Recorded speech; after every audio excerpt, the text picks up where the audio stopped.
friends, welcome back to another episode of Work, Life, Play, where we want it all.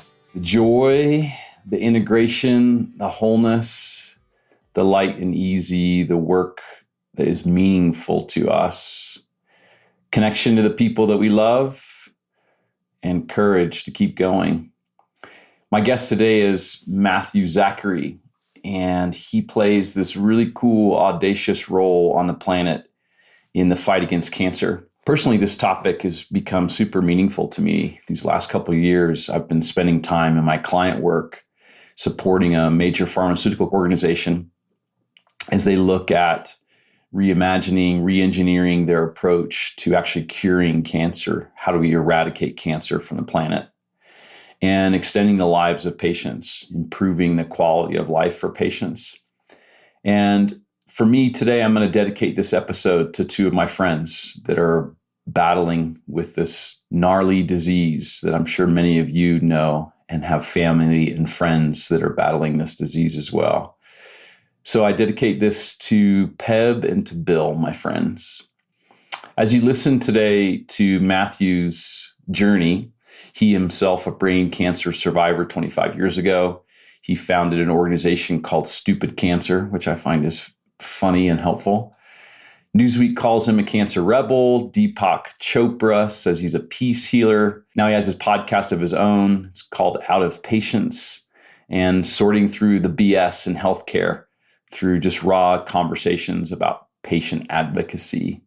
What you'll find is Matthew is a rebel at heart, unapologetically. So I know you'll enjoy this conversation. And for our friends listening today that are struggling with cancer, have a friend or a family member struggling with cancer, and I know many of you do, our prayers are with you. You can do this.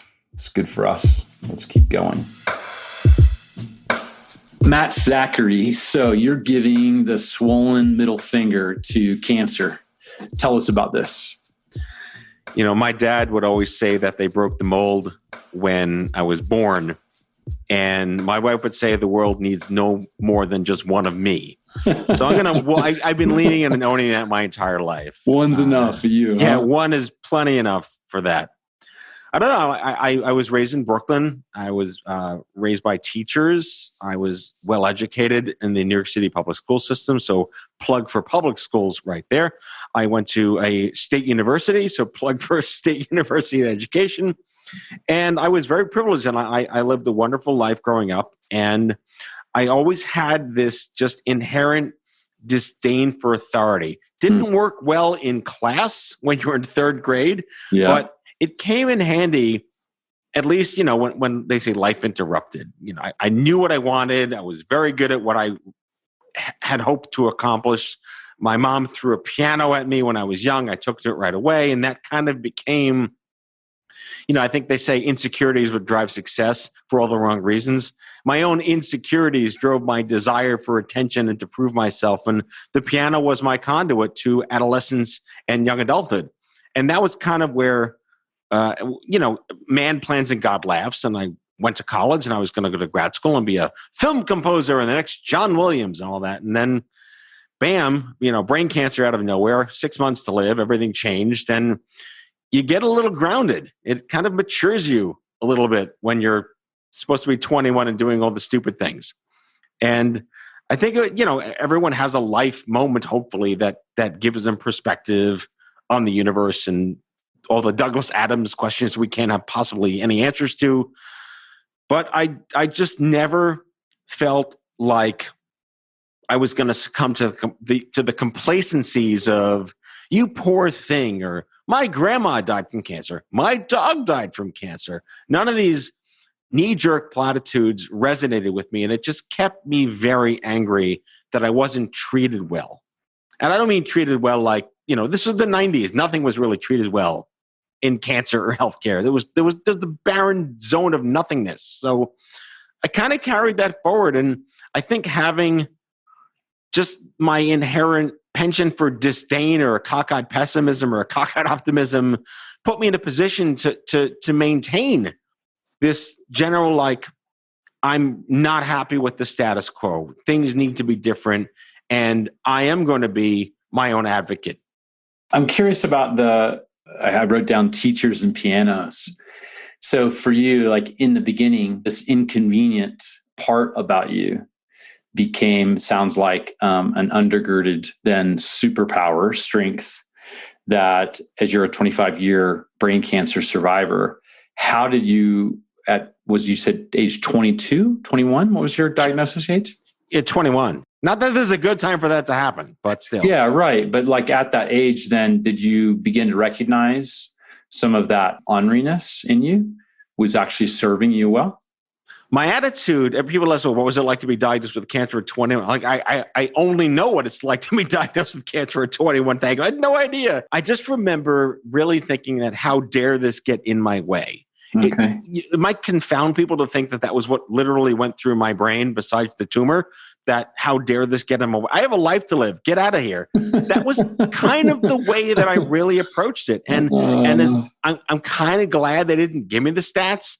You know, I had an 80% chance of dying in surgery because the tumor was in my spine, like by my cerebellum. Yeah. So they got to go back to the neck and cut through all the good stuff. Like, I'm glad they didn't tell me that. But when they said, oh, well, let's hope you're alive in 6 months to figure out what to do with you next, it didn't really resonate with me. Like, I got to get back to school. I couldn't, but that moxie, that chutzpah that I had, and I'm not saying everyone just have this, just be your own advocate. That's not how life works. I had a predisposition, but I had support in the form of my family and friends. I think what really transformed my, I would say, pragmatic hostility toward the status quo was realizing years later I could have had it a little better by being made aware of other support resources that I should have been told about and were not. And that forms the fundamental basis of what I stand for today, which is access and dignity when shit happens. Okay, cool. I like that. I'm looking at your website too, and it talked about on your podcast about conversations about advocacy, heroism, and the audacity of health. So say more about that today. Like 25 years later, I'm at age 21. So now in your mid 40s, why does this still drive you today? Because of one particular story that is still relevant from 25 years ago. And this is really important. It's the one through thread in why I still do what I do. And it comes down to the fact that I was never treated like a person. I was treated like a piece of biology by the system. And that's fine, I guess, if you're okay with that. I wasn't. I didn't realize I wasn't until 10 years later. Yeah. But it all comes down to I had radiation, I had surgery, and one might presume, oh, chemotherapy too, right? Well, I didn't have chemotherapy, which oohs and ahs from the crowd. How did you not have chemotherapy, right? So turns out that the chemotherapy they wanted to give me was made up of multiple chemotherapies. It was like a martini shaker cocktail of chemicals. Yeah. And one of those ingredients would have given me permanent nerve damage in my fingers and toes. Okay. Now, how did I know not to have chemotherapy? Because I didn't want a drug in me that would render my ability to play piano forever gone? Well, I didn't. And that's the thing. They wanted to give me this drug, all this cocktails, without telling me that it would have crippled my ability to ever play piano again. So the question then is, how did you know not to do that? Yes. And it just comes down to, I happened to have an uncle who's a geneticist and has been a geneticist for 60 years, before it was trendy to be a geneticist.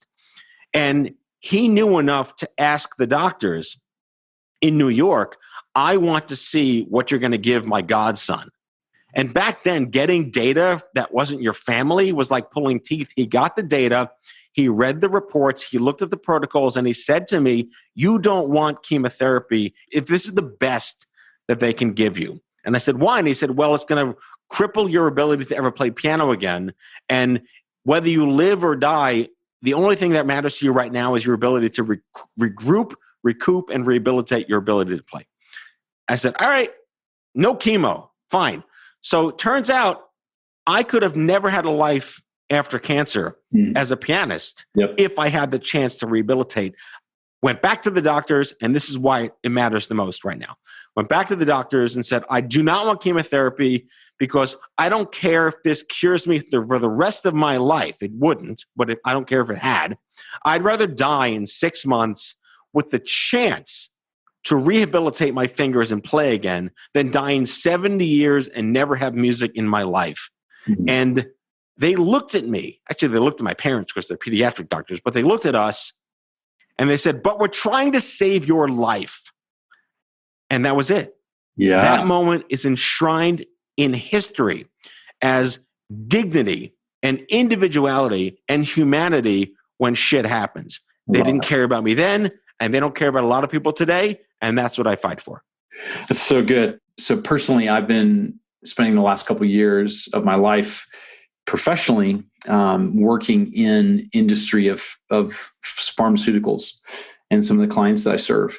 And I've been learning a tremendous amount around cancer. And to your point, I can validate that even today, this concoction of combination of multiple drugs administered in a cocktail of chemotherapy is oftentimes a generalization of a number of drugs aimed at a particular cancer, but without clarity on which one in particular in the cocktail mixer will actually do what it's supposed to. Now, it's a combination of them, 2 or 3 or 5 or whatever it is, or treatments, and that they believe to have an effect. But to your point, it also has these other unintended consequences that are permanently lasting. So we have a family friend that has a colostomy bag permanently as a result of his chemotherapy. And so I've actually had physicians, had conversations with them, talk about this, I don't know, I would call it like some degree of, it's unfortunate and it's terrible and it's shameful and it's awful, and yet we don't know what to do about it because we're not able to be precise in the localization and the specificity of cancer as we would prefer, that we're still doing things kind of more with cannons than we are with marksmanship. And so big artillery versus laser precision. And right. then the thing that is also very true, and I appreciate, and I think this is helpful for listeners to know, is that what you're talking about is becoming your own advocate.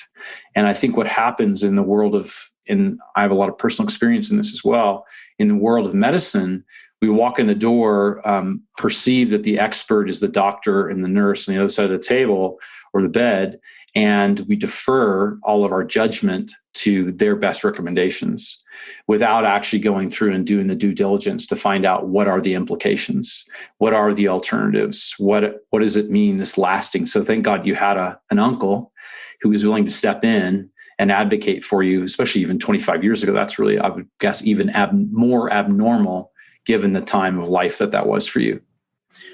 Yeah, I think my uncle as a metaphor or a euphemism or an idiom plays into today because, back in the 90s, there were like 6 chemotherapies. And today there's like 150,000 different genomic testing drugs and combination therapies. And the permutations are that much more convoluted where even your prescribing doctor might be the best in the business. It's nearly impossible to keep up with the approvals and the usages and the best practices and the standards of care.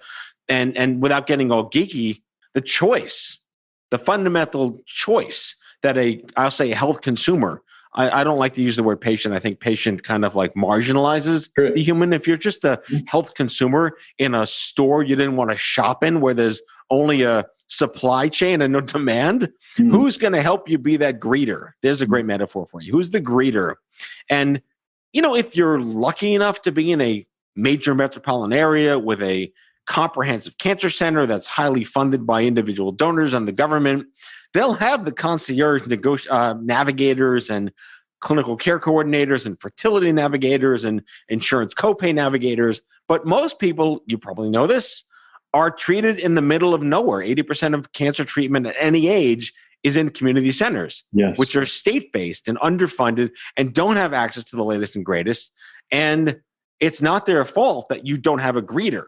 Right. So there's no national public health advocate initiative to guarantee everyone that gets diagnosed with cancer has age appropriate, culturally appropriate, language appropriate, educationally appropriate navigation to get them through the system. And one might assume it's in the interests of pharma and bio and the PHRMA lobby groups to make sure everyone gets on the right drugs, but they're not doing anything about it. So it's up to the people, because that's the only thing that's ever driven anything.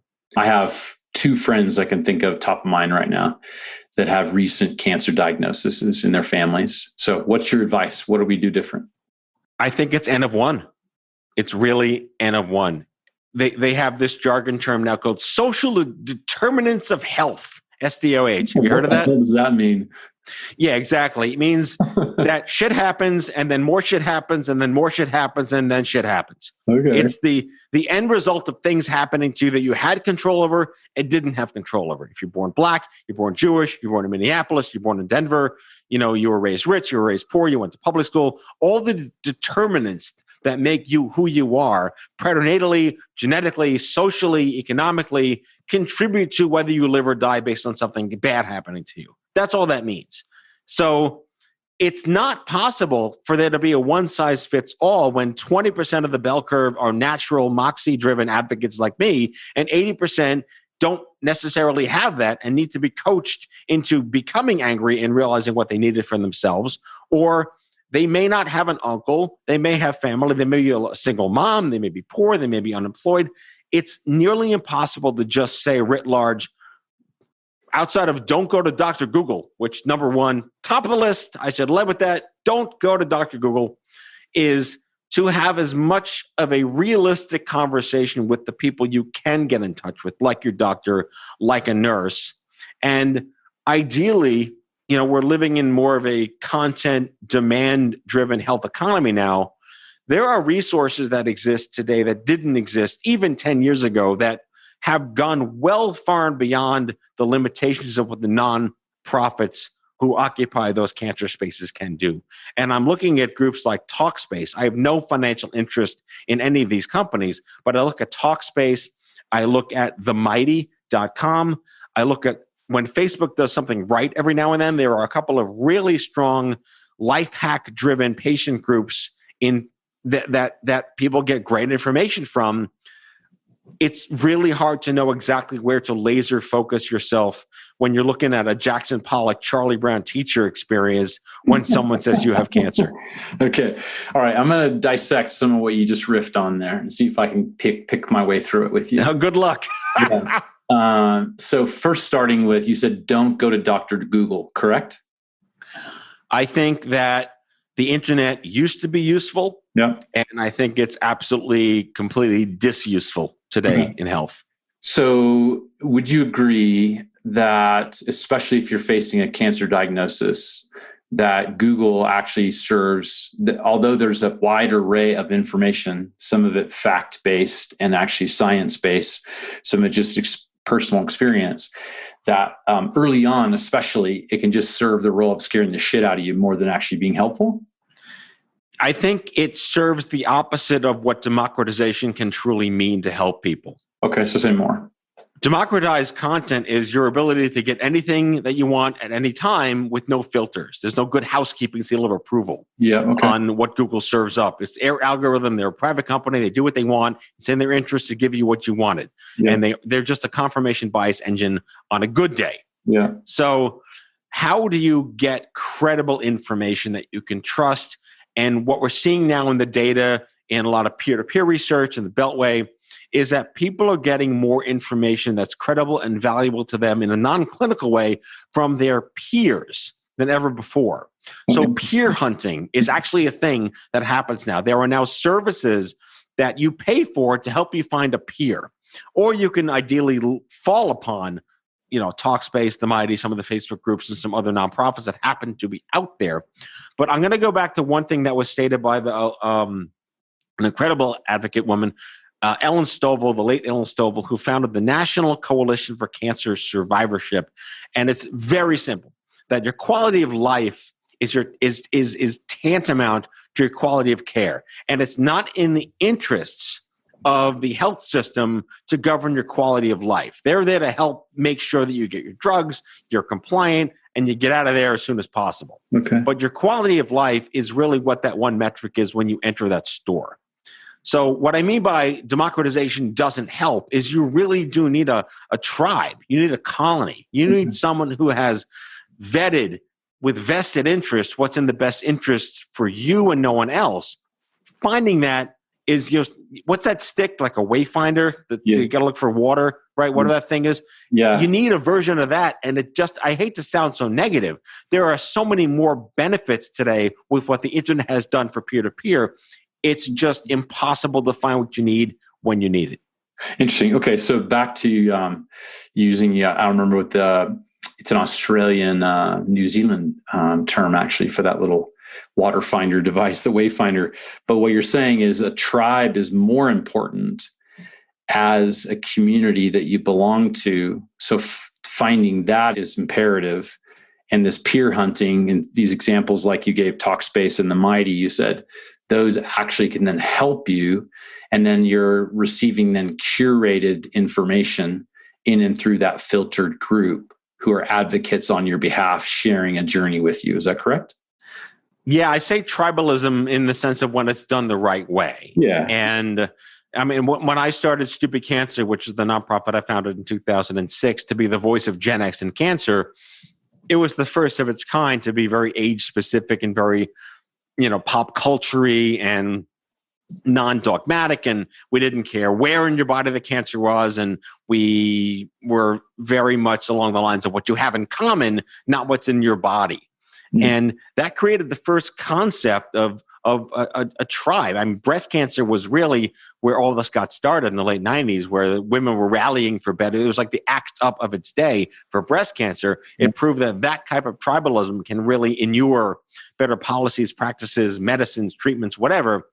But when done right, it can be a godsend and a lifesaver for people to make better decisions on life hacking their way. I keep going back to the word life hacking. And so it's like, how'd you get to treatment? What'd you do with your kids? How'd you tell your mom? What'd you do about school? How'd you fill a gap in your resume? How did you negotiate with insurance?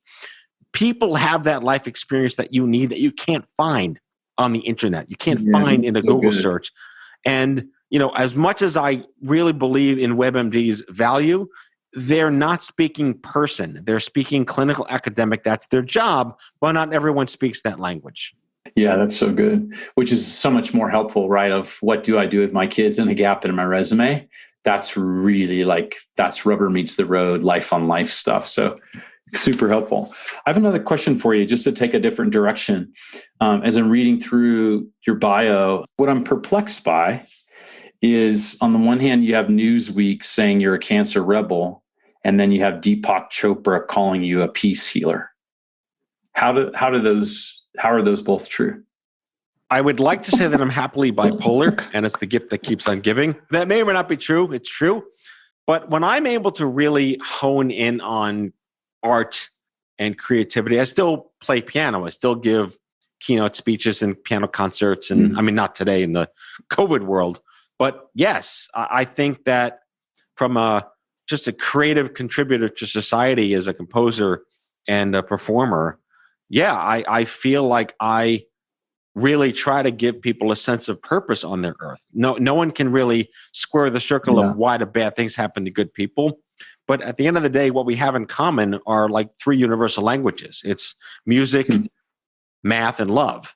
And I garnered a lot of that in the teachings of Deepak Chopra, who I know and have met many years ago, and a gentleman named Dr. Bernie Siegel, who wrote a book in the 80s called Love, Medicine, and Miracles. He was also one of my earliest mentors, and he liked the fact that I was like an angry Woody Allen Jew who was just pissed and cynical. But he taught me the beauty of appreciating that you don't have to have any one deity that you pray to, but that the energy of the universe manifests itself in mysterious ways you don't need to explain, as long as you just embrace the ability to understand that you're alive in the space and love is all we need. Well, money and houses and clothing and stuff. But the gist is this transformational approach to appreciating wellness in the mind as love.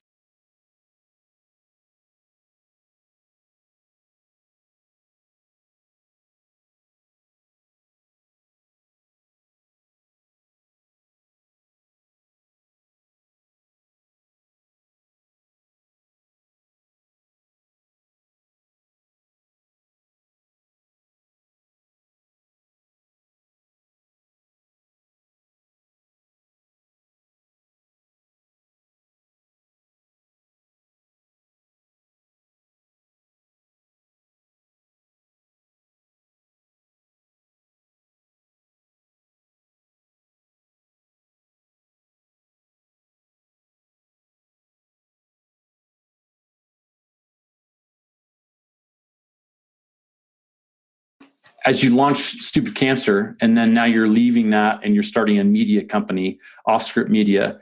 Tell us more about this. Stupid Cancer was a labor of love, a passion. It was the community and the organization and the resources and support I wished that I had in 1996 when there was no internet and the AOL CDs roamed freely around the country.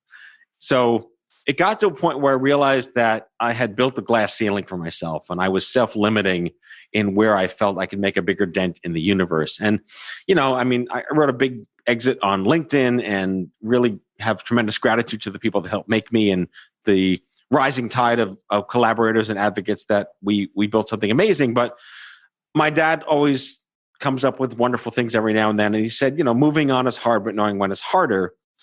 So 2 years ago, to the date of this recording in August of 2020, I decided to leave Stupid Cancer. It took about 9 months to de-Velcro myself from 14 years of running it. And I took a sabbatical and spent a lot of time with my colleagues and my community and my family members and friends. And it dawned on me that the one thing I really missed was being a broadcaster. And I'll preface this by saying that Stupid Cancer was very unique in that it had a radio show, a talk radio show called The Stupid Cancer Show. Back when talk radio was terrestrial and on some measure of like dial-up AOL, radio stuff. The Stupid Cancer Show ran for 500 episodes and 4.5 million listens and 2,000 interviews. And it was really a media staple in oncology. And I just happened to be the shock jock that brought everything together. And I missed being behind the mic. And I missed there being loud, boisterous broadcast voices advocating for the American citizen that deserves better dignity when shit happens. And I built a company around creating more, again, going back to where we started, more me's, although we want to add that in asterisk, who are the other boisterous Howard Sternish, personalities that can get behind a mic and convene conversations and call crap out. So Offscript Media really is the first audio broadcast network focused on consumer health and patient advocacy, with a little pop culture thrown in there because I'm an 80s guy and unrepentantly will make 80s references as much as I can. So Offscript Media is a labor of love born of Stupid Cancer. And we're a bit of a gimlet for healthcare and producing really groundbreaking podcast documentary series on the history of genetics and cancer survivorship and Twitter and breast cancer. And we're doing a series next year about African-American experiences in breast cancer where mortality rates are 10 times higher for obvious reasons. So it really has become a true passion-driven private sector enterprise for me as my second act. So I encourage your listeners to check out Offscript Media. There's no T, it's Offscript. And I get the chance to get back behind the mic with my own show called Out of Patience. How jargony, dad bod, tongue-in-cheek, dad joke that is. But patience is P-A-N-T-I-E-N-T-S. What have you found to be impossibly challenging and taking longer than you would have thought? Nothing, because I wanted to build this company that had nothing to do with being contingent on investors or ad revenue. I built a company based on my reputation and my wonderful relationships with real strategic partners and clients and vendors and pharma companies and bio and CPGs and consumer. I just have a wonderfully envious network that I'm incredibly grateful for. And these individuals largely helped me conceive of the fundamental business model behind this company. This is anecdotal, but Stupid Cancer was unique because we were never donor dependent. And that is fundamentally antithetical to how every nonprofit is run. I never came to you and said, hey, I need $1. Can you support me with $1? Not in 14 years did we ever do that.